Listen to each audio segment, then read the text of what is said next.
Dinas Pengendalian Penduduk Keluarga Berencana Wan Pemberdayaan Masyarakat Banjarmasin menggelar rapat koordinasi kependudukan terkait pengendalian kependudukan melalui pengembangan yang berwawasan kependudukan untuk mewujudkan Banjarmasin Baiman yang lebih bermartabat di Aula Gria Pasadena, Banjarmasin Utara, Baisukan, Kamis 21 Oktober 2021.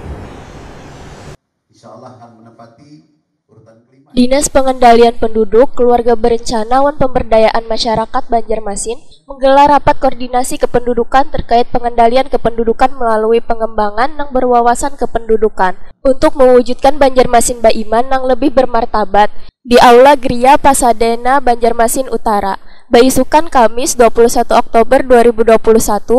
Rapat koordinasi yang menghadirkan narasumber Ketua TPPKK Banjarmasin, Siti Wasilah ini dihadiri Wakil Wali Kota Banjarmasin, Arifin Nur, Kepala BKKBN Kalimantan Selatan, Ramlan Wan, Kepala Perwakilan DPP KBPM Banjarmasin, Madian. Wakil Wali Kota Banjarmasin, Arifin Nur, Wayah Ditakuni Prima TV menyatakan, rapat koordinasi kependudukan ini sebagai upaya memahami tata cara menciptakan keluarga yang berkualitas, bebas stunting, wan cara mendidik anak yang bagus. Menurut Arifin Nur, memberikan pemahaman kepada warga tentang stunting hingga wayah ini masih belum sepenuhnya dipahami, sehingga kasus stunting masih tinggi di Banjarmasin. Dikarenakan kurangnya sosialisasi akan bahayanya stunting wan melangsungkan pernikahan dini. Kita ini kan memberikan apresiasi kepada kawan-kawan di lingkup kependudukan, terutama juga kita dibantu tentu oleh Badan Perwakilan Keluarga Berencana Nasional. Nah, bekerjasama dengan Dinas Kependudukan kemudian Masyarakat Kota Banjarmasin. Nah, ini tentu kita berikan apresiasi sehingga wawasan mereka itu paham bagaimana tata cara mereka melakukan pengendalian kependudukan, mulai dari pemakaian kontrasepsi, ya kan, dari bermacam-macam kontrasepsi sekarang teknologinya.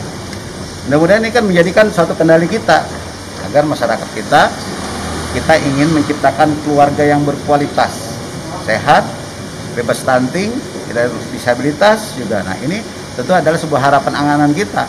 Seperti pendidikan yang bagus dan berkualitas sehingga mendapatkan SDM yang lebih handal lagi. Sementara itu, Kepala Perwakilan DPP KBPM Banjarmasin, Madian, memadahkan sosialisasi mengenai pengendalian penduduk harus terus ditingkatkan. Apalagi sebagai kota inklusi, ujar Madian. Sosialisasi terkait kependudukan wan stunting harus dipahami warga yang memiliki kebutuhan khusus. Sebenarnya kan kita tidak memandang penduduk ini kan, semua lapisan, semua elemen harus kita layani. Apalagi terkait dengan masalah kependudukan ini, karena kita kan sudah biasa kalau melayani yang penduduk yang normal, tapi penduduk yang berkebutuhan khusus ini perlu kita kita laksanakan juga. Jadi mereka kan punya hak juga, punya hak sebagai penduduk, ya, sebagai penduduk Indonesia. Apalagi kita kan kota inklusi ini harus kita rangkul, harus kita berdayakan mereka juga sama seperti mereka juga punya hak dan punya sterilisasi, punya seperti orang biasa. Jadi mereka harus kita, dan terhadap mereka kita yang mendatangi mereka lah, istilahnya melayani, jemput bola terhadap mereka ini. Jadi kalau penduduk itu bisa kita kendalikan jumlahnya dengan dan kualitas kita tingkatkan, itu merupakan modal pembangunan kita.